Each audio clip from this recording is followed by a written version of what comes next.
እንደምን አመሻችሁ ተመልካቾች፣ 2 ሰዓት ሆኗል። ከኢትዮጵያ ቴሌቪዥን የቅዳሜ ምሽት ዜናዎችን ነው። አርስተ ዜናውን ላስቀድም። የሃይማኖት መገናኛ ብዙሃን ሰላምና መከባበር ላይ አበክረው ሊሰሩ ይገባል።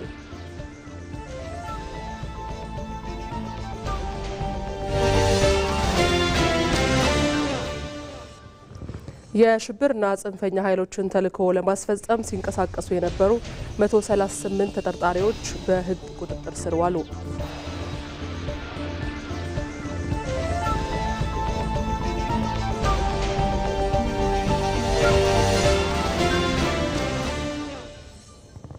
አዲስ አበባ ዓለም አቀፍ የአትሌቲክስ ውድድርን ማሰናዳቷ የዓለም የስበት ማዕከል እየሆነች ስለመምጣቷ አመላካች ነው ሲሉ የአዲስ አበባ ከተማ ከንቲባ አዳነች አቤቤ ተናገሩ።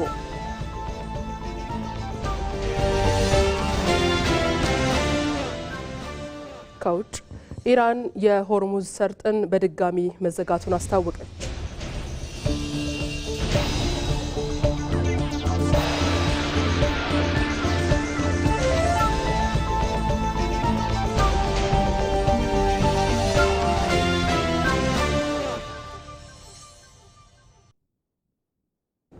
መቅደላይ ደረጀ ነኝ። አብራችሁን ቆዩ። የሽብርና ጽንፈኛ ኃይሎችን ተልዕኮ ለማስፈጸም ሲንቀሳቀሱ የነበሩ 138 ተጠርጣሪዎች በሕግ ቁጥጥር ስር ዋሉ። ፍላጎታቸውን በኃይል ለማስፈጸም ታጥቀው በጫካ ከሚንቀሳቀሱ የሽብርና ጽንፈኛ ኃይሎች ጋር ግንኙነት በመፍጠር የሀገሪቱን ሰላምና ደህንነት ለማወክ እንዲሁም መጪውን ሀገራዊ ምርጫ ለማደናቀፍ ስምሪት ወስደው ሲንቀሳቀሱ የነበሩ 138 ተጠርጣሪዎችን በሕግ ቁጥጥር ስር መዋላቸውን የብሔራዊ መረጃና ደህንነት አገልግሎት ለመገናኛ ብዙሃን በላከው መግለጫ አመላክቷል። የመግለጫው ሙሉ ቃል እንደሚከተለው ይቀርባል። የብሔራዊ መረጃና ደህንነት አገልግሎት በተለያዩ የሀገራችን አካባቢዎች የጥፋት ስምሪት ወስደው ሲንቀሳቀሱ በነበሩ ተጠርጣሪዎች ላይ በጥብቅ ዲሲፕሊን የመረጃ ክትትል ሲደረግባቸው ቆይቶ ከፌዴራልና ክልል ጸጥታ አካላት ጋር በመቀናጀት ከሚያዝያ 9 2018 ዓ.ም ጀምሮ በተሰራ ኦፕሬሽን በቁጥጥር ስር ውለዋል። ተጠርጣሪዎቹ አዲስ አበባን ጨምሮ በሀገሪቱ ዋና ዋና ከተሞች እንዲሁም በተመረጡ አካባቢዎች ሽብርና አመጽ በመቀስቀስ ለታጠቁ ቡድኖች ሴሎችን በማደራጀት መረጃዎችን በመስጠት ጥቃትና እገታ ላይ በመሰማራት ተልዕኮ ወስደው ሲፈጽሙ የነበሩ መሆናቸውን በመግለጫው ተብራርቷል። ለሽብርና ጽንፈኛ ቡድኖች ገንዘብ፣ ስንቅ፣ ወታደራዊ አልባሳት፣ መገናኛ ሬዲዮዎች፣ የስልክ ቀፎችንና ሲም ካርዶችን፣ ጦር መሳሪያና ተተኳሾችን በአጠቃላይ ሎጂስቲክስ ሲያሰባስቡና ሲያቀርቡ እንደነበር እንዲሁም በተመረጡ ከተሞችና ቀበሌዎች የምርጫ እንቅስቃሴዎችን ለማደናቀፍ ብሔርና ሃይማኖት ተኮር ግጭቶችን ጭምር ለመቀስቀስ ስምሪት የወሰዱ ስለመሆናቸው መረጋገጡ ተመላክቷል። ከተጠርጣሪዎቹ መካከል የተወሰኑት አልሸባብና አይኤስ ከተባሉ ዓለም አቀፍ አሸባሪዎች ጋር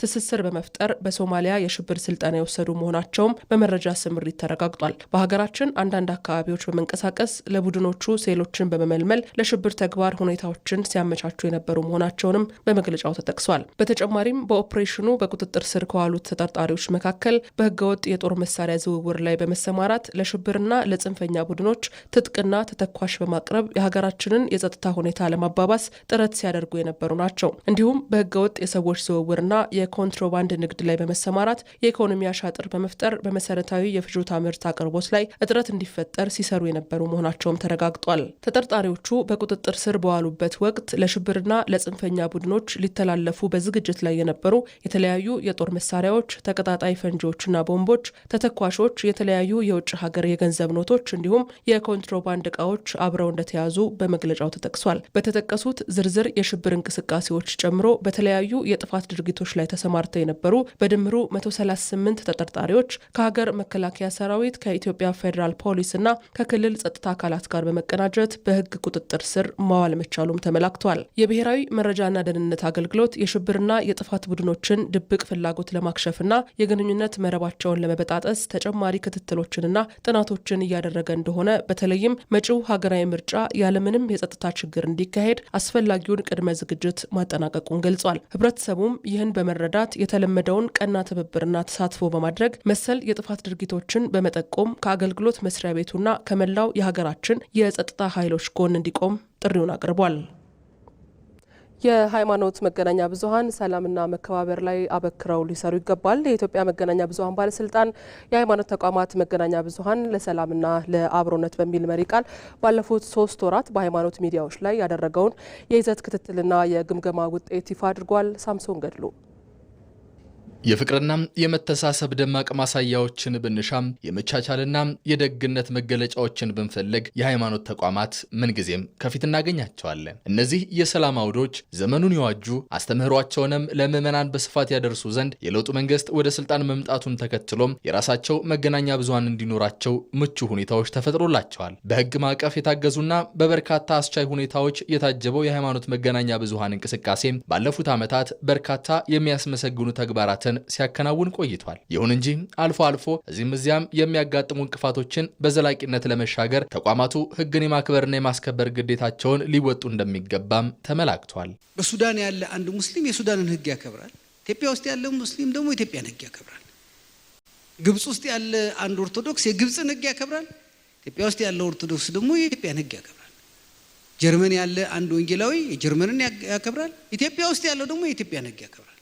አንድ የሚያደርገን ኢትዮጵያ የሚለው ከፊታችን መምጣቱ ሱዳን ወይም የግብጽ ወይም የሳውዲ ወይም የአሜሪካ አብያተ ክርስቲያናት እዚህ ሚዲያዎች አልተጠሩም። የኢትዮጵያን የተጠሩት ለምን? በኢትዮጵያ ህግ ስለተቋቋሙና በኢትዮጵያ ውስጥ ስለሚሰሩ ማለት ነው። ስለዚህ የኢትዮጵያ የሆነውን ነው መጀመሪያ የምናከብረው። በዛ የኢትዮጵያ ህግ በኩል ሃይማኖታችንን እንዴት እናስተምር ነው። ከለውጡ ወዲህ እናንተም ስታነሱት ነበረ ሚዲያ 310 የተመዘገበና ፈቃድ ይወሰዳል። የሃይማኖት ሚዲያዎች ግን 51 ናቸው። እንግዲህ ፍርዱን ለእናንተ ነው የምተው። ይሄ 51 ሚዲያ የሀገሪቱ ህግ በሚፈቅደው የፕሬስ አዋጁ በሚፈቅደው እንደገናም ደግሞ ማህበረሰባችን ልጆችን እየቀረጹልኝ ነው፣ ግብረ ገብ እያስተማሩልኝ ነው፣ መልካም ዜጋ እያደረጉልኝ ነው እያለን ነው። ተቋማቱ የተመሰረቱበት ብቸኛና ዋነኛው ዓላማም ሃይማኖታዊ አስተምህሮን በተለያየ የህይወት ሩጫ ውስጥ ለሚገኘው ምዕመናቸው ማድረስ ነው። በመሆኑም ከዚህ ቅዱስ ዓላማቸው ሊያደናቅፉ የሚችሉ ማናቸውንም ጉዳዮች በህግና መመሪያ ሚዛን ሊቃኛቸው ይገባል። ሃይማኖትን የምናስተምርበት አንዱ መንገድ ሚዲያ ነው። ሁሉም ሰው እንደ ድሮ አይደለም። ዛሬ ሰው በመኪና ይንቀሳቀሳል፣ በአውሮፕላን ይሄዳል፣ ቤቱ ነው። ሌላ ቦታ ሆኖ የሃይማኖት ትምህርት ያስፈልገዋል። ስለዚህ የሃይማኖት ትምህርትን ስለምናስተላልፍበት የሃይማኖት ሚዲያ ይፈቀድልን የሚል ነው ጥያቄው። መሰረቱ ይሄ ነው። የሃይማኖት ሚዲያ የተቋቋመበት በትክክለኛ ሃይማኖታዊ አስተምህሮን እያስተማራችሁ ነው ወይ? ፍቅርን ለመስበክ እኮ 24 ሰዓት አይበቃም አይደል? ጥላቻን ለመስበክ ግን 1 ሰከንድ ትበቃለች። ኢነርጂ አትፈልግም። ጥላቻ እሳት ማቃጠል ማለት ክብሪት እንደመጫር ስለሆነ ማለት ነው። ስለዚህ ቀላል ወደ ሆነው መንገድ ሳይሆን ከባድ ወደ ሆነው መንገድ መመለስ አለባችሁ። የእናንተ ፍሬ የሚታየው በትውልድ ነው። ቀጥሎ በሚመጣው ትውልድ ምን ያህል ሃይማኖቱን አውቆታል፣ ምን ያህል ከሌላው ጋር ተግባብቶ መኖር ይችላል፣ ምን ያህል ሌላውን አክብሮ መኖር ይችላል፣ ምን ያህል ሀገሩን ይወዳል የሚለው የምትቀርጹት አሁን በምትሰሩት ስራ ነው። ሚዲያ የህዝብ እይታንና አስተሳሰብን መቅረጽ የሚችል ትልቅ መሳሪያ መሆኑን የጠቆሙት የጠቅላይ ሚኒስትሩ የማህበራዊ ጉዳዮች አማካሪ ሚኒስተር መዋዘ ጥበባት ዲያቆን ዳንኤል ክብረት ይህንን መሳሪያም ለትውልድ ግንባታና ለበጎ ተግባር በአግባቡ መጠቀም እንደሚገባም አሳስበዋል። ሁሉም ችግር በሚዲያ ይፈታል የሚል አዝማሚያ እየመጣ ነው በአማኞች ዘንድ። ሁሉም ችግር በሚዲያ ይፈታል። አንዳንዱ ችግር የሃይማኖት አባቶች ከመንግስት ጋር በመነጋገር የሚፈቱት ነው። አንዳንዱ ችግር የሃይማኖት አባቶች ተገናኝተው የሚፈቱት ነው እንጂ ሁሉም ነገር ሚዲያ ላይ አምጥተን ልንነጋገርበት አንችልም። አማኞች ግን ይሄን ይጠይቃሉ። ስለኛ ጉዳይ አልተነገረልንም፣ በደላችን አልተገለጸልንም፣ ህመማችን አልተነገረልንም የሚል ግፊት አለ። ይሄን ሁሉ ነገር መፍታት ያለባቸው በሚዲያ ብቻ አይደለም፣ በህግ፣ በአሰራር፣ በውይይት፣ በምክክር። ሃይማኖት በጣም ስሱ ነው። ስለዚህ ይሄንን መሳሪያ ስንጠቀም እጅግ በላቀ የህግና የሞራል ልዕልና የኃላፊነት ስሜት መሆን መቻል አለበት። አብዛኞቹ የሃይማኖት ሚዲያዎች ለሀገር ሰላምና ለአብሮነት እሴት መጎልበት የሚያደርጉት ጥረት የሚመሰገን ቢሆንም መገናኛ ብዙሃኑ የጥላቻ ንግግርና እኩይ ተግባራት መጠቀሚያ እንዳይሆኑ አበክረው ሊሰሩ ይገባል።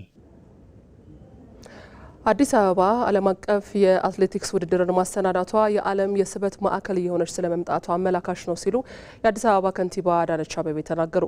አዲስ አበባ ያሰናዳችው ዓለም አቀፍ የአትሌቲክስ ውድድር የተሳትፎ ዕድል ያላገኙ ተስፈኛ አትሌቶችን በማነሳሳት ረገድ ጉልህ ሚና አለውም ብለዋል። ይበልጣል ሰውነት ኢትዮጵያ በታሪኳ ለመጀመሪያ ጊዜ ያሰናዳችው አዲስ አበባ ግራንድ ፕሪክስ ዓለም አቀፍ የአትሌቲክስ ውድድር መቋጫውን አግኝቷል። በውድድሩ ከ40 ሀገራት የተውጣጡ ከ70 በላይ የውጭ አትሌቶች ከኢትዮጵያውያን አትሌቶች ጋር ብርቱ ፉክክር አድርገዋል። ውድድሩን በመክፈቻ ንግግር ያስጀመሩት የአዲስ አበባ ከተማ ከንቲባ አዳነች አቤቤ አዲስ አበባ ይህንን ዓለም አቀፍ ውድድር ማሰናዳቷ ለነዋሪዎች ምቹ ከመሆኗ ባሻገር የዓለም የስበት ማዕከል እየሆነች መምጣቷ አመላካሽ ነው ብለዋል። የውድድሩ ዓላማ ማሸነፍና መሸነፍ ከሚለው በተጨማሪ በመግባባትና በጋራ ዓላማ አብሮ ለመቆም እንደሆነም ተናግሯል። ዛሬ እዚህ ስፍራ ላይ የተሰባሰብነው ዓለም አቀፋዊ የስፖርት ውድድርን ለማካሄድና በይፋ እሱንም ለመክፈት ብቻ አይደለም። ከዛ ባለፈ ስፖርት ሊያመጣ የሚችለውን የእህትማማችነት፣ የወንድማማችነት አዎንታዊ ገጽታን ለማክበር ጭምር ነው። ውድድሩን በማሰናዳታችን ታላቅ ኩራት ይሰማናል ያሉት ከንቲባዋ የአፍሪካ መዲናና የሰው ልጆች መገኛ ኢትዮጵያ ከዓለም ዙሪያ አትሌቶችን ማሰባሰቧ ከሚያለያየን ይልቅ የሚያሰባስበን እንደሚበልጥ ማሳያ ነው ብለዋል። ይህ ውድድር የተሳትፎ ዕድል ያጡ ተስፈኛ ወጣቶችን ለታላቅ ነገር በማነሳሳት ረገድ አይተኬ ሚና እንዳለውም አክለው ገልጸዋል። ኢትዮጵያ ለስፖርት ሁል ጊዜም ታላቅ አክብሮት አላት። ታላቅ አስተዋጽኦም አድርጋለች። በተለይ ለዓለም አትሌቲክስ ያደረገችው አስተዋጽኦ በእውነቱ ትልቅ ነው። በአዲስ አበባ ላይ ውድድር ሲካሄድ በስፖርት ዓለም ወደ ታላቅ ስኬት ለመሄድ እንዲሁም በዚህ ዘርፍ የላቀ ውጤት ለማስመዝገብ የሚጥሩ ወጣቶቻችንን ያነቃቃል። ትልቅ ስንቅ ሰንቀው ተክተው እንዲሰሩ ያበረታታል። የባህልና ስፖርት ሚኒስትሯ ሸዊት ሻንካ በበኩላቸው ኢትዮጵያ በዓለም አትሌቲክስ ታሪክ የአፍሪካ ድል አብሳሪ በመሆን ገናና ታሪክ እንዳላት በማንሳት በቀጣይ ታላላቅ ውድድሮችን በማሰናዳት ረገድ የከፍታ ታሪክ ለመጻፍ ተዘጋጅታለች ብለዋል። አዲስ አበባ ግራንድ ፕሪክስ ከውድድርነት ባሻገር ለሀገር ገጽታ ግንባታ ትልቅ ሚና እንዳለውም ጠቅሷል። ይህ ዓለም አቀፍ ውድድር የመደመር መንግስት ስፖርትን ከቅንጦትነት ባሻገር እንደሚመለከተው ማሳያ መሆኑንም ነው የገለጹት። የመደመር መንግስት ለስፖርት ልማት በሰጠው ልዩ ትኩረት ስፖርትን ከቅንጦት በላይ ለሰው ልጆች ሁለንተናዊ እድገት መሰረታዊ ነገር በመሆኑ ልዩ ትኩረት ከሚሰጣቸው ጉዳዮች አንዱ ነው። በስፖርት የዳበረ ንቁ ዜጎቹን መፍጠር በሁሉም መስክ ተወዳዳሪና አሸናፊ ዜጋን ለመፍጠር ትልቅ አስተዋጽኦ ያለው መሆኑን መንግስታችን በመገንዘብ ዓለም አቀፍ ደረጃ የሚያሟሉ አሁን እዚህ ውድድር እያደረግን የምንገኝበት የአዲስ አበባ ትራክን ጨምሮ የአዲስ አበባ ስቴዲየምና መላ በሀገራችን ባሉ ትላልቅ ከተሞች ደረጃ የጠበቁ ዓለም አቀፍ ደረጃ ያሟሉ የስቴዲየሞች ግንባታ በልዩ ክትትል አመራር እየተመራ ይገኛል። የኢትዮጵያ አትሌቲክስ ፌዴሬሽን ፕሬዝዳንት ኮማንደር ስለሺ ስህን በበኩሉ ውድድሩ ከዚህ በላይ ተጠናክሮ እንዲቀጥል ሁሉን አቀፍ ርብርብ እንፈልጋለን ብሏል። የኢትዮጵያ አትሌቲክስ በጣም ትልቅ ነው በዓለም ላይ በኢትዮጵያም ትልቅ እንዲሆን እንፈልጋለን። አትሌቶቻችን የውድድር አማራጭ እንዲያገኙ እንፈልጋለን። አትሌቶቻችንን ይዘን ሀገራችንን ለዓለም ማስተዋወቅ እንፈልጋለን። የሌላ ዓለም ትልልቅ አትሌቶችን ወደ ኢትዮጵያ ጋብዘን ደረጃውን የጠበቀ ውድድር ማድረግ እንፈልጋለን። ይሄ እንዲሳካ ደግሞ ሁላችሁም አብራችሁ እንድትቆሙ መልእክቴ ነው።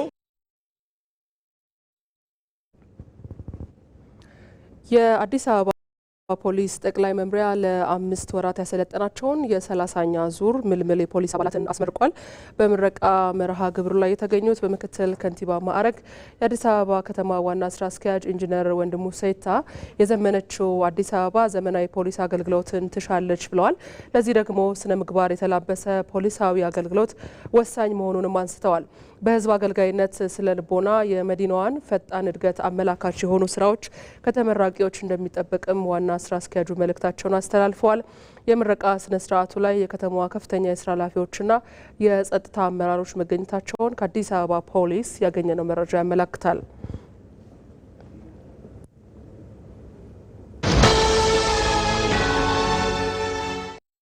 ለሁሉም እኩል የተሰጠ አንድ ጸጋ አለ።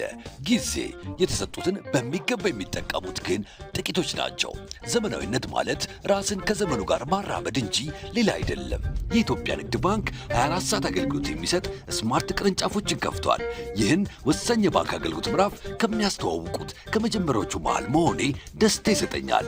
ደንበኞች በስራ ሰዓት ስራቸው ላይ ቆይተው ረጋ ብለው 24 ሰዓት ወደሚሰሩት ስማርት ቅርንጫፎቻችን መጥተው ፈጣን አገልግሎት ሲያገኙ እርካታቸውን ፊታቸው ላይ ያለው። በአዲስ አበባ በቦሌ፣ በአብይ፣ በተፈራ ደግፌ፣ በኤርቱ ለቦ፣ በአራዳ ጊዮርጊስ እንዲሁም በመስቀል ስኩዌር ስማርት ቅርንጫፎቻችን ሂሳብ ከመክፈት ዓለም አቀፍና የሀገር ውስጥ የመገበያያ ካርዶችን አዘው በደቂቃ ውስጥ እስከ መቀበል ማንኛውንም የገንዘብ መጠን ገቢ ከማድረግ ቼክና የውጭ ሀገር ገንዘቦችን እስከ መበንዘር ማንኛውንም የባንክ አገልግሎት ራሱን በቀላሉ በሚያስተናግዱባቸው ማሽኖች ወይንም እንደኔ በድምፅና በቪዲዮ በሚያግዙ የባንክ ሰራተኞች በኩል ያገኛሉ። በነገው የባንክ አሰራር ላይ ዛሬ ስለምናገለግሎት ደስ ይለናል። የኢትዮጵያ ንግድ ባንክ ሁሌም የሚተማመኑበት ባንክ። ዜናዎቻችን እንደቀጠሉ ናቸው። የመደመር መንግስት ለማኒፋክቸሪንግ ዘርፉ በሰጠው ትኩረት በርካታ አምራቾች ተኪ ምርቶች ላይ ትኩረት እንዲያደርጉ ምቹ ሁኔታን ፈጥሯል። በዚህም ከውጭ ገቡ የነበሩ ምርቶችን በሀገር ውስጥ በማምረት የውጭ ምንዛሬን በማዳን ረገድ ተጨባጭ ለውጦችን መጥተዋል። የባህር ዳር ጨርቃጨርቅ ፋብሪካም ተኪ ምርቶች ላይ ትኩረቱን በማድረግና የማምረት አቅምን በማሳደግ ላይ እየሰራ ይገኛል። ሳሙኤል ወርቃየው ለማኑፋክቸሪንግ ዘርፉ ትኩረት የሰጡ ሀገራት ዘርፉን የብልጽግናቸውና እድገታቸው ማረጋገጫ አድርገውታል። ለዚህም የመደመር መንግስት በተለይ ለማኑፋክቸሪንግ ዘርፉ ልዩ ትኩረት በመስጠት በተለይ ተኪ ምርቶችን በማምረት ከዚህ ቀደም ኢትዮጵያ ከውጭ የምታስገባቸው የነበሩ ምርቶችን በሀገር ውስጥ በመተካት ረገድ ጉልህ ሚና እየተጫወተ ይገኛል። በባህር ዳር ከተማም በርካታ የማኑፋክቸሪንግ ዘርፍ ላይ የተሰማሩ አምራቾች ለተኪ ምርቶች ትኩረቶችን ሰጥተዋል። በዚህም በምግብ እንዲሁም በጨርቃጨርቅና የተለያዩ ተኪ ምርቶችን በማምረት በተለይ የውጭ ምንዛሬን በማዳን በኩል የበኩላቸውን አስተዋጽኦ እያበረከቱ ይገኛሉ። አሁን የምንገኘውም በአንጋፋው የባህር ዳር ጨርቃጨርቅ ፋብሪካ ውስጥ እንገኛለን። በዚሁ የጨርቃጨርቅ ፋብሪካም ታዲያ የአንሶላ ምርቶችን ጨምሮ ሌሎችንም ተኪ ምርቶችን በማምረት ረገድ የራሱን አስተዋጽኦ እያበረከተ ይገኛል። ከለውጥ ወዲህ በተለይ መንግስት በሰጠው ትኩረትን በተለይ ምርትን በማሳደግ እንዲሁም ተኪ ምርቶችንም በብዛት በማምረት ረገድም አስተዋጽኦ እያበረከተ እንደሚገኝ ተገልጿል። አሁን ላይ የተለያዩ ምርቶችን ያመርታል። ሙሉ ምርቶቹ ለሀገር ውስጥ ገበያ የሚቀርቡ ናቸው። ከውጭ ሊገቡ የሚችሉት የተለያዩ ምርት ያላቸው ከ160 እስከ 240 ዊድዝ ያላቸው ለሀገር ውስጥ የሚበቁ አንሶሎችን ያመርታል። ከዛም በተጨማሪ ለህፃናትና ለተለያዩ አልባሳት ቢሆን የትዊል ጨርቅ በማምረት የሀገርን ገበያ በአብዛኛው ደረጃ ላይ ሸፍኖ የሚገኝ ድርጅት ነው። እንደ አጠቃላይ መንግስት ለጨርቃ ጨርቅ የሰጠው ትኩረት ከፍተኛ ነው። ይህን በመገንዘብ እኛም በቅርበት ከኢንዱስትሪ ሚኒስቴርም ጋር በመገናኘት ስራዎችን እየሰራን ነው። የመንግስትን አቅጣጫዎች በመከተል በውስጥ አቅም ማኔጅመንቱ እንደገና በማደራጀት ውጭ የሚገቡት ስፔር ፓርቶች በውስጥ አቅም በመቀየር ሞዲፊኬሽን በመስራት ከፍተኛ ወጪ እያዳነ ያለ ትልቅ ድርጅት ነው። ያሉትን ማሽኖች በመጠቀም ምርትና ምርታማነትን ማሳደግ ነው። ሁለተኛው ጎን ደግሞ አሁን ከምንሰራው ምርት አንሶላ ምርት በመውጣት ወደ ተለባሽ ልብሶች ሸሚዝ፣ ሱሪ፣ የተለያዩ ጂንስ ልብሶችን ወደ ማምረት ምንገባበት ላይ ስትራቴጂ ፕላን እያስጠናን ነው። እሱ ተጠንቶ ከመጣ በኋላ ወደሚመለከተው አካል ቀርቦ ከጸደቀ ወደዛ የምንሄድበት የአጭር ዓመት የ3 ዓመት ስትራቴጂክ እቅድ እያስጠናን ነው። እሱን ካስጠናን በኋላ ከፍተኛ ለውጥ ይኖራል ብዬ አምናለሁ። በአምራች ኢንዱስትሪዎች ዘንድ የሚፈጠሩ ማነቆችን በቅንጅት በመፍታት እንዲሁም በሀገር ውስጥ ምርት የመጠቀም ልማድ ለማዳበር የተጀመረው የኢትዮጵያ ታምርት ንቅናቄ መርሃ ግብርም ታዲያ የሚመረቱ ምርቶችንም በመጠቀም ባህልን እያዳበረ በኢንዱስትሪዎች የሚፈጠሩ ማነቆችን በመፍታት ረገድም ይህ መርሃ ግብር አስተዋጽኦ እያበረከተ እንደሚገኝም ተገልጿል። ኢትዮጵያ ምርታ በራሷ ልጆች በራሷ ልብስ ትለብሳለች የሚለውን እሳቤ በመውሰድ የምርት ሽያጫችን ላይ ከፍተኛ ጭማሪ ያሳያል። እንደ ሀገርም ለምንም ያለው ፕሮሞሽኑ ከፍተኛ ነው። አምራች ኢንዱስትሪዎች እንግዲህ በውስጣቸው በርካታ ወጣቶችን በመቅጠር የስራ ዕድል በመፍጠር በኩል እንግዲህ አስተዋጽኦ ያበረክታሉ። አሁን የምንገኝበት የባህር ዳር ጨርቃ ጨርቅ ፋብሪካም ከ1200 በላይ የሚሆኑ ለተለያዩ ወጣቶች የስራ ዕድል ፈጥሯል። እነዚህ የስራ ዕድል የተፈጠረላቸው ወጣቶችን በተለይ በአንድ በኩል የተለያዩ ልምዶችን እያካበቱ ከዛ ባሻገርም ደግሞ በዚሁ ተቀጥረው በሚያገኙት ገቢም ቤተሰቦቻቸውን በማስተዳደር ህይወታቸውን በመምራት ረገድም የራሱን አስተዋጽኦ እያበረከተ እንደሚገኝ የተለያዩ በዚሁ ተቀጥረው የሚሰሩ ሀሳባቸውን አንስተዋል። እስካሁን እንግዲህ ወደ 22 ዓመት ወደ 24 ዓመት ማለት ነው ኮንትራቱ ጋራ እያገለገልኩ ነው። ሳገለግል ራሴንም ጠቅም ያለው ልጆችንም ማስተምር ያለው ሰርቶ ማደርን አስተምሮኛል። ባለችው አቅምም ደግሞ ራሴን እንዳስተዳደር ረድቶኛል። እዚሁ ነው ያለነው፣ እዚሁ ነው እያገለገልን ያለን። ባለው ራሳችን እየመራን ቤተሰብ እያስተዳደርንበት ነው። አስተምረናል። እኛ ባንማርም ልጆችን አስተምረናል። ድርጅቱ የሚያደርግልን ቀላል አይደለም። ለኔ ጠቅሞኛል ብያለሁ። የምሰራው ጋርመንት ውስጥ ነው። ከዚህ ከገበጉ ሙያም እየደመርኩ ነው። አንደኛ ደግሞ ሁለተኛ እየተጠቀምኩ ነው ለራሴ ማለት ነው። ከበፊቱ አሁን በጣም አሪፍ ነው ብዬ አስባለሁ። የጤና ሚኒስቴር ከፔሳ ኢትዮጵያ ጋር በመተባበር ለመጀመሪያ ጊዜ በፋርማሲዎች ውስጥ የክትባት አገልግሎት ለመስጠት የሙከራ ፕሮጀክትን አስጀምሯል። በአማራና በኦሮሚያ ክልሎች በሚገኙ 20 ፋርማሲዎች የተጀመረው ፓይለት ፕሮጀክት ዋና ግቡ የክትባት ተደራሽነትን በማሳደግ የሚታለፉ የክትባት እድሎችን በመቀነስና ፍትሐዊ የክትባት ስርጭትን ማረጋገጥ መሆኑ ተገልጿል። ፕሮጀክቱ ከመጀመር በፊት ሰፊ ጊዜ ተወስዶ በጥራት ላይ ያተኮረ ጥናትና ዝግጅት እንደተደረገና ፕሮጀክቱ በአገር አቀፍ ደረጃ እንዲስፋፋ ውጥን መያዙም ተጠቁሟል። በፋርማሲዎቹ መደበኛ የህጻናት ክትባቶችን ጨምሮ የማህጸን በር ጫፍ ካንሰር መከላከያ ክትባት፣ የመንጋጋ ቆልፍና የጉሮሮ በሽታ ክትባት ይሰጣሉ ተብሏል። ለጤና ሚኒስቴር፣ ለኢትዮጵያ ፋርማሲ ማህበር፣ ለተሳታፊ ፋርማሲዎች፣ ለፔሳ ኢትዮጵያና ለሁሉም አጋር አካላት ላሳዩት አጋርነት በማስጀመሪያ መርሃ ግብር ላይ ምስጋና ቀርቧል ሲል የዘገበው ሪፖርተራችን ኤዶሚያስ ንጉሴ ነው።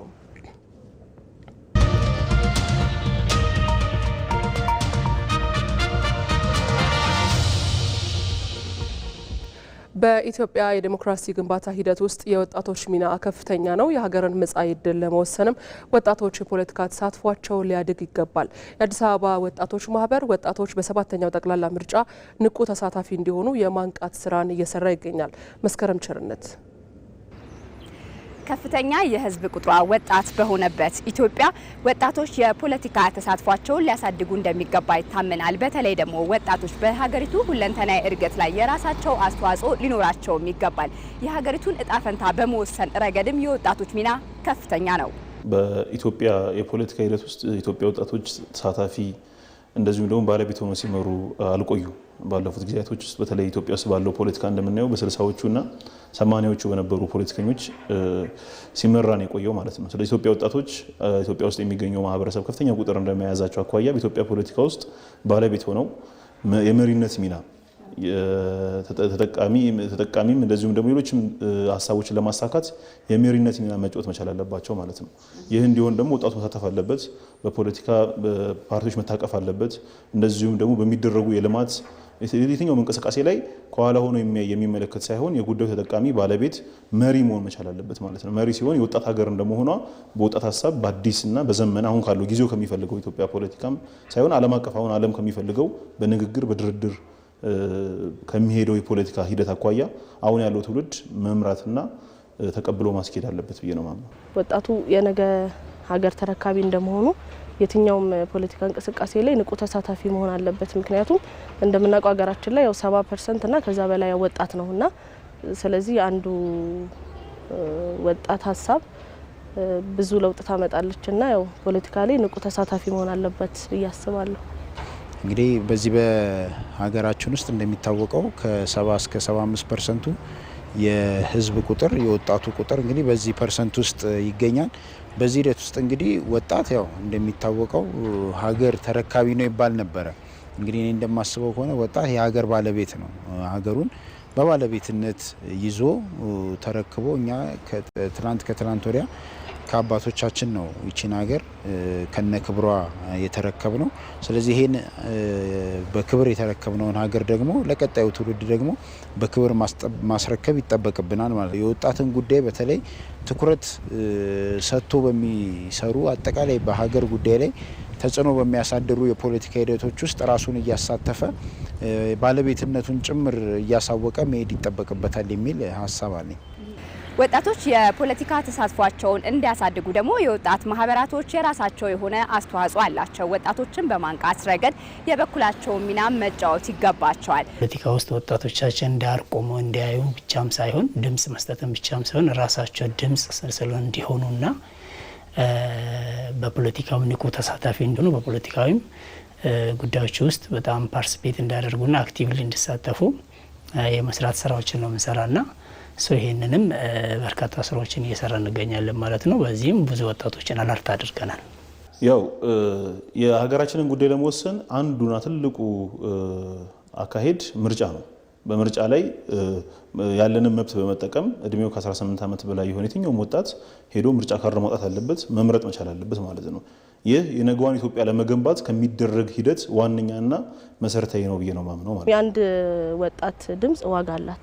ስለዚህ እንደ ሀገርም የሚጠበቅበትን ለማድረግም መብቱንም ለመጠየቅም ግዴታውንም ለመፈጸምም የግዴው ምርጫ ላይ ተሳታፊ መሆን ስላለበት ካርዱን በንቃት ግንባር ቀደም ሆኖ መውሰድ አለበት። በሀገራችን ላይ እንግዲህ ኤክሰርሳይዝ እያደረግን ያለነው ዲሞክራሲ አንዱ መገለጫ የሚሆነው እንግዲህ ምርጫ ነው። ምርጫ አንዱ የዲሞክራሲ መገለጫ ነው። ስለዚህ ቅድም እንዳልኩት በርካታ ፖለቲካ ፓርቲዎች አሉ። አሁንም በተለያዩ ሚዲያዎች ላይ እንግዲህ ተፎካካሪ ፓርቲዎች ገዢው ፓርቲ ጨምሮ የተለያየ ፖሊሲያቸውን እያቀረቡ ያለበት ሁኔታ ነው ያለው። ስለዚህ ወጣቱ እነዚህ ፓርቲዎች የሚያቀርቡትን የተለያዩ ፖሊሲዎች በተለይ ለወጣቱ ክፍል ምን ይዘው መጥተዋል፣ የትኛውን ፖሊሲ ነው ይዘው የመጡት፣ የትኛው ማኒፌስቶቸው ነው ጥቅም ላይ እየዋለ ያለው የሚለውን ነገር ለቀጣይ ለኔስ የሚጠቅመኝ የትኛውን ነው የሚለውን ነገር ከግንዛቤ መክተት ያስፈልጋል። የአንድ ሰው ድምጽ ቫልዩ አላት በምርጫ ሂደት ውስጥና ከዛ አንፃር ድምጻቸው ቫልዩ እንዳላት ድምጻቸው ለቀጣይ 5 ዓመት እቺ ነገር ለሚያስተዳድር ፓርቲ በጣም የራሱ የሆነ ቫልዩ ስላለው ይህን ቫልዩ ደግሞ በራሳቸው ድምጽ የሚፈልጉትን መንግስት የሚመርጡበት አሁን ካርድ ማውጣት ግዴታ ስለሆነ ካርድ ማውጣት መቻል አለባቸው ማንኛውም ወጣት ማለት ነው። በ2018 ጠቅላላ ምርጫ በመሳተፍ የተሻለ ይሰራልኛል ብለው ያመኑትን ፓርቲ ለመምረጥ ዝግጁ መሆናቸውን በጋሞ ዞን የዋጅፎ ቀበሌ ነዋሪዎች ተናግረዋል። ካርድ ያልወሰዱ ነዋሪዎች ቀሪ ቀናትን በመጠቀም መንግስት ለመመስረት በሚደረገው ጥረት አሻራቸውን እንዲያሳርፉም ጥሪ አቅርበዋል። ተመስገን ተስፋዬ። ምርጫ በአንድ ሀገር ዲሞክራሲያዊ ሂደትን ተከትሎ መንግስት የሚመሰረትበት የስልጣኔ መገለጫ መሆኑን የሚናገሩት የዋጅፎ ከተማ ነዋሪዎች ለ2018 ጠቅላላ ምርጫ ብቁ የሚያደርጋቸውን የመራጮችን ምዝገባ በማካሄድ ቀኑን በጉጉት በመጠባበቅ ላይ ናቸው። ነዋሪዎቹ አንድ ድምጽ ያለውን ፋይዳ በውል በመገንዘብ የመራጭነት ምዝገባ በማካሄድ ካርዳቸውን ይዞ መገኘታቸውንም ይናገራሉ። ምርጫ ቀኑ የታወቀ ነው። በዛ መልኩ በአካባቢ ያለው ሰውንም ሆነ ራስም ወጥቼ መንግስትን መምረጥ ደግሞ መምረጥ ግድ ይላል። ወጥቶ መምረጥ የኢትዮጵያዊነት ዜግነትን የሚያረጋግጥ ስለሆነ ይህንን ምርጫ ለመፈጸም ዝግጁ ነኝ። ካርድ ያው ያለው ለመምረጥ ደግሞ ለመምረጥም ደግሞ ያው ሬዲ በጣም ያው ዝግጁ ነኝ። ያው ሌሎችም ደግሞ ያው እኔ ወስቻለሁ ካርዱም ኖርማል ያው ወስቻለሁ። ሌሎችም ደግሞ ያው እንዲመርጡ አሳስባለሁ ማለት ነው። ያው ካርዱ ወስጃለሁ። ያው ብቻውን የፈለኩትን ፓርቲ መንግስት ነች። ያው ካርዱ ተቀብያለሁ። ደግሞ ከኔ ጋር ያሉ ያው ቤተሰቦች በአጠቃላይ ካርዱ ወስደው ያው ለመምረጥ ዝግጁ ሆነዋል። በመራጮች ምዝገባ ሂደት መሳተፍ ለምርጫ ብቁ ከማድረጉ ባሻገር ነገ መራጩን ህዝብ መልሶ የሚመራውን መንግስት በይሁንታ የሚመሰረቱበት ስርዓት በመሆኑ ካርድ ያልወሰዱ የአካባቢው ነዋሪዎች ቀሪ ቀናቶችን በመጠቀም ካርዳቸውን በመያዝ በመንግስት ምስረታው ላይ አሻራቸውን እንዲያኖሩ ጥሪ አስተላልፈዋል። እንደወሰድኩ ሌላው እናንተ ወጣችሁ ካርድ እንድትወስዱ እንድትመርጡ በብቃት መታችሁ ያው ካርድ እንድትወስዱ ጥሪ አስተላልፋለሁ። እኔም ያው ቀረም ብዬ ነው ያን ያው የወሰድኩት። ስለዚህ አሁን የቀረሰው ካለ ያው ቶሎ ብሎ ያው ሰዓቱ እስኪመለስ ያው ድረስ ያው እንዲወሰድ ማለት ነው። ካርድ መውሰድ ብቻውን የመጨረሻ ግብ አለመሆኑን የሚናገሩት የዋጅፎ ከተማ ነዋሪዎች ድምጽ መስጫ ቀን ሲደርስም በነቂስ ወጥቶ ለመሳተፍ ከወዲሁ መዘጋጀት ያስፈልጋል ሲሉ አጽንኦት ሰጥተዋል። በምርጫው ሰዓት ካርድ የወሰዱ ሰዎች በብቃት መጥተው ካርዱን እንዲጥሉ በሰዓቱ በዕለቱ ተገኝተው ካርዱ በአጠቃላይ መጥተው ህዝቡ እንዲጥል ከኔ ጋር ያሉ አባላት ሙሉ ወስጄ እኔው የቀበሌ እዚህ እንትን ነው እኔም በራሴ በኩል ሆኜ በራሴ ቀበሌ ያሉ ሰዎችም በምርጫ ሰዓት በብቃት ማቅረብ ፈልጋለሁ። ካርድ ያው ሁሉም ሰው ያው መጣል አለበት። ካርድ ደግሞ የአንድ ካርድ በጣም የሆነ ዋጋ አለው። ካርድ ማለት ካርድ እንዳይቀር ያው ሌሎችም አሳስባለሁ። ሰው ሁሉም ሰው እንዳይቀር ያኔ ሁሉም ሰው እንዳይቀር ያው ድምጽ እንሆናለን እንሁን ነው ማለት ካርድ ወስደው እቤት ማስቀመጥ ሳይሆን ይዛው የዛን ሰዓት መምራት መንግስት እንዲመሰርቱ የጋብዟቸዋል። ካርድ የመረጡትን ሄደው እንዲመርጡ ጋብዛቸዋል። በደቡብ ኢትዮጵያ ክልል ውስጥ ባሉ 12ቱም መዋቅሮች ተጨማሪ የመራጮች ምዝገባ ቀናትን በመጠቀም ዜጎች ካርዳቸውን እየወሰዱ የሚገኙ ሲሆን በምዝገባ ጣቢያዎች የሚሰጠው አገልግሎትም ተጠናክሮ ቀጥሏል። የወላይታ ብሔራዊ ንቅናቄ ፓርቲ የምርጫ ማኒፌስቶና የእጩዎች ትውውቅ መድረክ በወላይታ ሶዶ ከተማ አካሂዷል። ፓርቲው በማኒፌስቶ የምርጫ ምልክትን ይፋ ያደረገ ሲሆን ጉላንታ የወላይታ ባህላዊ ቤት የፓርቲው የምርጫ ምልክት መሆኑን አስታውቋል። የወላይታ ብሔራዊ ንቅናቄ ፓርቲ ሊቀመንበር ዶክተር አማኑኤል ሞጊሶ ፓርቲያቸው ለሰባተኛው ጠቅላላ ምርጫ አስፈላጊውን ቅድመ ዝግጅት ማድረጉን በመግለጽ ምርጫው ሰላማዊ፣ ፍትሐዊና ተአማኒነት ያለው እንዲሆንም የበኩላችንን እንወጣለን ብለዋል። በማህበራዊ ኢኮኖሚያዊና ፖለቲካዊ ዘርፎች ፓርቲው ከህዝቡ ጋር በመቀናጀት ለላቀ ውጤት ለመስራት መዘጋጀቱን የገለጹት ዶክተር አማኑኤል ለተግባራዊነቱም ፓርቲው ስትራቴጂ እቅዶችን አዘጋጅቷል ብለዋል። እንደ ሪፖርተራችን ትግስቱ ቡቼ ዘገባ አቶ ጎበዜ አበራ የደቡብ ኢትዮጵያ ክልል ፖለቲካ ፓርቲዎች የጋራ ምክር ቤት ሰብሳቢና የፓርቲው ምክትል ሊቀመንበር በበኩላቸው በሀገራችን የዲሞክራሲ ምህዳር ለማስፋፋት ምርጫ ወሳኝ ምዕራፍ ነው ብለዋል። ይህንንም ፓርቲውን በብቃት መሳተፍ የዲሞክራሲ ስርዓት ለመገንባት የበኩሉን ይወጣል ሲሉም ተናግረዋል። ወብን በሰላማዊ መንገድ በህዝብ ይሁንታ የሚመረጥ መንግስት ነው አላማው መሆን ያለበት። ስለዚህ ፍትህ እንዲረጋገጥ ዲሞክራሲ እንዲሰፍን ነው። ስለዚህ በዚህ ምርጫ አንዱ እንትናችን ምንድነው?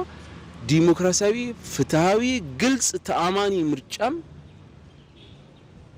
እንዲካሄድ የራሳችንን አስተዋጽኦ እናበረክታለን። ጸረ ዲሞክራቶችን ከፍትህ ውጪ ምርጫን ለማጨነባበር የሚሞክሩ ኃይሎችን እንታገላለን። እኛም ራሳችን እንቆጠባለን። ስለዚህ አንደኛው ዓላማ በዚህ ምርጫው ሰላማዊ፣ ዲሞክራሲያዊ፣ ነጻ እንዲሆን ማድረግ ነው። ወደ ሌሎች ዜናዎች አልፈናል። በደቡብ ኢትዮጵያ ክልል የቡና ችግኝ ተከላን የአረንጓዴ አሻራ መርሃ ግብር አካል በማድረግ የቡና ማሳ ሽፋንና ምርታማነትን ለማሳደግ እየተሰራ ይገኛል። በበጀት ዓመቱ 40 ሚሊየን የቡና ችግኞችን በህብረተሰብ ተሳትፎ ለመትከል እየተሰራ መሆኑም ተመላክቷል። ክልላዊ የአረንጓዴ አሻራ የበልግ ወቅት የቡና ችግኝ ተከላ መርሃ ግብር በወላይታ ዞን ቦሎሶ ሶሬ ወረዳ ተጀምሯል። ተመስገን ተስፋዬ የተለያዩ የቡና አይነቶችን ለማዕከላዊ ገበያ በማቅረብ በሚታወቀው የደቡብ ኢትዮጵያ ክልል የቡና ምርታማነትን ለማሳደግ የሚያስችሉ ተግባራት በተያዘው የበልግ ችግኝ ተከላ ወቅት በመከናወን ላይ ይገኛሉ። በተለይም የዝርያ ማሻሻልና ያረጁ ቡናዎችን በማስወገድ በአዳዲስ የቡና ችግኞች የመተካቱ ስራ ልዩ ትኩረት አግኝቷል። ስራውም በደቡብ ኢትዮጵያ ክልል ደረጃ በዓመት 2 ጊዜ ከሚከናወነው የአረንጓዴ አሻራ ልማት ስራ ጋር በማስተሳሰር እየተተገበረ ይገኛል። የቡና ምርት በአገር አቀፍ ደረጃ ከሚሰጠው ኢኮኖሚያዊ ጠቀሜታ አንጻር ዘርፉ ልዩ ትኩረት ማግኘቱን የደቡብ ኢትዮጵያ ክልል የመንግስት ዋና ተጠሪ አቶ ገብረ መስቀል ጫላ ገልጸዋል። ጥላ ስለሚፈልግ እንደምታዩት 3 መስመር ቡና ከተተከለ በኋላ 1 መስመር እንሰት እየተተከለ ነው ያለው። የሚተከለው ደግሞ በክላስተር ነው። ኩታ ገጠም የሆኑ አርሶ አደሮች ከቤታቸው ጓሮ ያለውን ማሳ በሙሉ በክላስተር በኩታ ገጠም እርሻ ቡና እየተከሉ ነው። ስለዚህ ይህንን ስራ እያሰፋን እንሄዳለን። ዘንድሮ 40 ሚሊዮኑን በበልግና በበጋ ወቅት ላይ እንተክላለን፣ እንቀጥላለን ማለት ነው። በዘንድሮ የአረንጓዴ አሻራ መርሃ ግብር የቡና ችግኞችን በመትከል የአርሶ አደሩን ኢኮኖሚያዊ ጥቅም ለማረጋገጥ በሚደረገው ጥረት ውስጥ ቡናን በክላስተር የማልማት ስራ በቴክኖሎጂ ተደግፎ እየተከናወነ ይገኛል። በዚህም 40 ሚሊዮን የቡና ችግኞችን ለመትከል ታቅዶ ወደ ተግባር መገባቱን በምክትል ርዕሰ መስተዳድር ማዕረግ የዲላ ክላስተር አስተባባሪና የክልሉ ግብርና ቢሮ ኃላፊ ዶክተር መሪሁን ፍቅሩ ይናገራሉ። እስከ ሚያዝያ 30 እስከ 34 ሚሊዮን ችግኝ ይተከላል። የዘንድሮን ለየት የሚያደርገው ቡናችን ኢኮኖሚያችን ዋልታ ነው።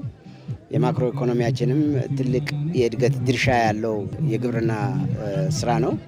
ስለዚህ ከዛ አንጻር 34 ሚሊዮን ችግኝ መትከል ብቻ ሳይሆን ቡናን በክላስተር የማልማት ስራ አቅደን ጀምረናል። የዘንድሮ የአረንጓዴ አሻራ ስራችን ከቡና ጋር ተያይዞ ሲሰራ ውጤቱ ከፍተኛ ነው ተብሎ ይጠበቃል። በማሳቸው ለረጅም ዓመታት የቆዩና ያረጁ የቡና ዝርያዎችን በማስወገድ በአዳዲስ የቡና ችግኞች በመተካት ምርታማነትን ለማሳደግ እየሰሩ መሆናቸውን የሚናገሩት በወላይታ ዞን የቦሎሶ ሶሬ ወረዳ የአቹራ ቀበሌ አርሶ አደሮች በበኩላቸው ቡናን በአዲስ መልክ በክላስተር ከማልማት በተጨማሪ የምግብ ዋስትናን ለማረጋገጥና ለቡናው የተሻለ ጥላ ሆኖ እንዲያገለግል ከእንሰት ጋር አንድ ላይ በመትከል ምርታማነትን ለማሳደግ አቅዶ እየሰሩ መሆናቸውን ገልጸዋል። ያረጀ ቡና ከእንግዲህ ምንም አይጠቅምም። እድሜው እስከ 50 ደርሷል።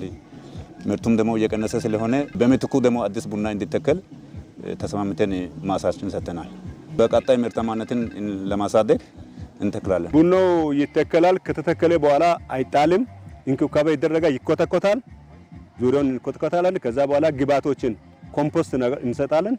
ከዛ በኋላ ወደ ምርታማነት እንዲደርስ ማድረግ ነው። በደቡብ ኢትዮጵያ ክልል በአረንጓዴ አሻራ መርሃ ግብር በበልግ ወቅት የሚተከሉ የቡና ችግኞች ጸድቀው የተሻለ ምርት እንዲሰጡ ለማስቻል ቴክኖሎጂን በአግባቡ መጠቀም እንደሚያስፈልግ ተመላክቷል። ዘንድሮ ወደ ከፍተኛ ትምህርት ተቋማት የሚቀላቀሉ የ12ኛ ክፍል ተማሪዎች ቅድመ ዝግጅት እያደረጉ ነው።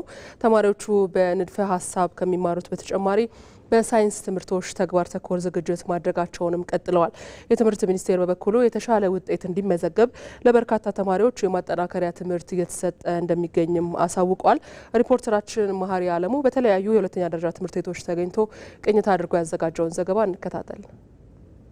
ሀገር ነገ ከሱ ብዙ ትጠብቃለች። እሱ ደግሞ ለሀገሩ አለኝታ ለመሆንና እውቀት ለመጨበጥ ሁሌም ጠንክሮ ያጠናል። ትምህርቱን በሚገባ ይከታተላል። የንዋይ ቻሌንጁ የ12ኛ ክፍል ተማሪ የሆነው ቃላብ ከፍ ያለው የፈተና ሰዓት ደርሶበታል። ጊዜውን በአግባቡ በመጠቀም ወላጆቹንና መምህራኖቹን በውጤት ለማስደሰት መጽሐፎቼ ጓደኞቼ ብሏል። ከደብተሮቹም ጋር ይነጋገራል። የአሁኑ ዘመን ሰዎች እኛም ጨምሮ እንደምንባለው ብዙ ጊዜ ከሶሻል ሚዲያ ነው፣ ቲክቶክ፣ ኢንስታግራም ላይ በሚባል ነውና ይህንን ደግሞ የምንጠቀምበት ሰዓት እንድንቀንስ ሞር ደግሞ የጥናት ሰዓታችን ላይ ምክንያቱም አሁን የቀራችን ጊዜ በጣም ትንሽ ነውና እነዚህን ጊዜያቶችን በመጠቀም ደግሞ አሪፍ ውጤት ማትሪክን ለማምጣት ቤተሰቦቻችን ለማስደሰት ትምህርት ቤታችን አስተማሪዎቻችን ያስተማሩን ደግሞ ለማኩራት ይህንን ደግሞ ማድረግ አለብን ማለት ነው። ተማሪ ኢንሽኩር መኮንንና ሌሎች የትምህርት ቤቱ ተማሪዎችም የእርስ በርስ ንግግራቸውን ቀንሰው ትውልድ ተረካቢነታቸውን በማወቅ ለላቀ ውጤት በመትጋት ያጠናሉ። ላይብረሪ መጠቀም ያስገድዳል። መጽሐፍቶችን ከዚህ ለመውሰድ ሪፈር ለማድረግ የተለያዩ ኤግዛም ቡኮችን እንዲሁም ደግሞ መጽሐፍቶችን ይብን ገበያ ላይ የማይገኙ ብዙ መጽሐፍቶች እዚህ ላይብረሪ እናገኛቸዋሉና እነሱን ለማግኘት ፕላስ ደግሞ የላቀም ውጤት ለማምጣት ላይብረሪ መጠቀም ስለሚያስፈልግ ያው እጠቀማለሁ ላይብረሪ። ተማሪዎች በየትምህርት ቤታቸው እንዲሁ ከሚማሩትና ከሚነገሩት ባለፈ ሳይንሳዊ የሆኑትንም በተጨባጭ እንዲህ ያያሉ፣ ይመራመራሉ።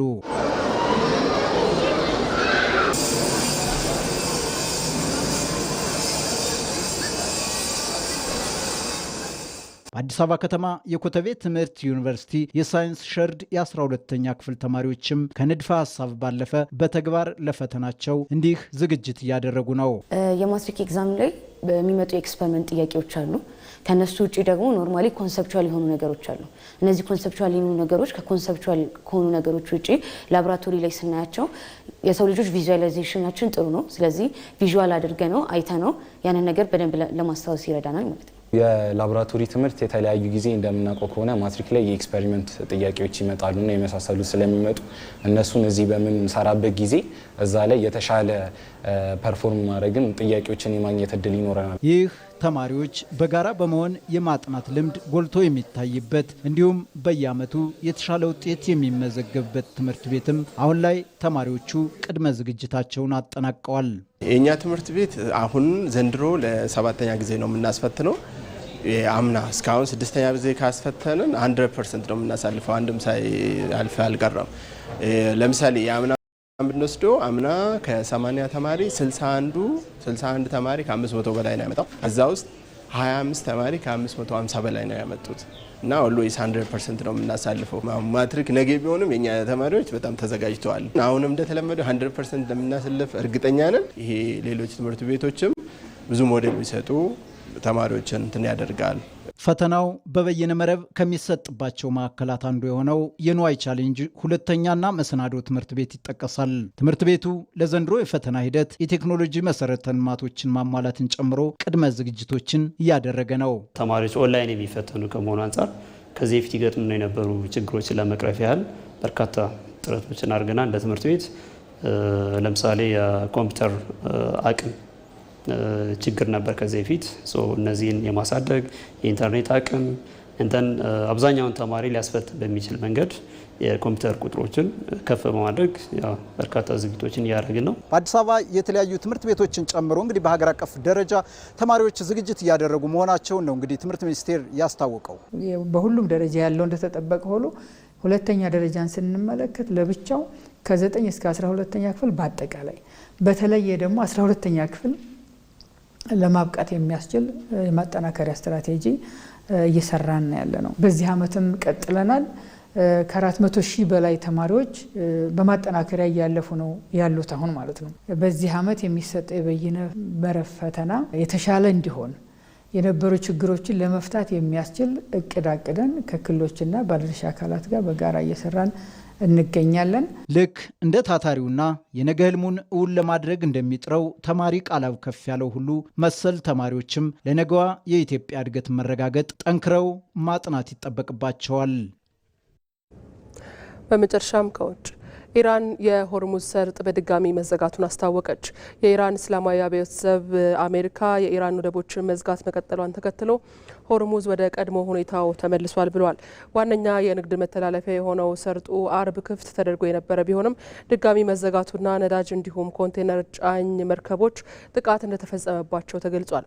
ምንም እንኳን ክፍት ከተደረገ በኋላ መርከቦች ማለፍ ችሎ የነበረ ቢሆንም መዘጋቱ ከተዘገበ በኋላ በርካታ መርከቦች አቅጣጫቸውን እየቀየሩ ነው። የኢራን ብሔራዊ የደህንነት ምክር ቤት ጦርነቱ እስኪያበቃ ድረስ የሆርሙዝ ሰርጥን ለመቆጣጠር ቁርጠኛ መሆኑን ገልጿል። አሜሪካ በኢራን ወደቦች ላይ ያካሄደች ያለው እገዳ የተኩስ አቁም ስምምነቱን እየጣሰ ነው ሲልም ነው ምክር ቤቱ የገለጸው። የአሜሪካው ፕሬዚዳንት ዶናልድ ትራምፕ የኢራን መሪዎች የሆርሙዝ ሰርጥን መዝጋት ይፈልጋሉ፣ አሜሪካ ግን ያንን እንዲያደርጉ አትፈቅድም ሲሉ ተናግረዋል።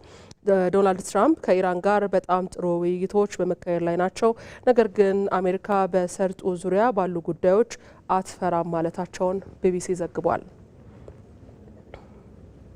ተመልካቾች የሰዓቱ ዜናችን ተጠናቋል። ስለተከታተላችሁ እናመሰግናለን።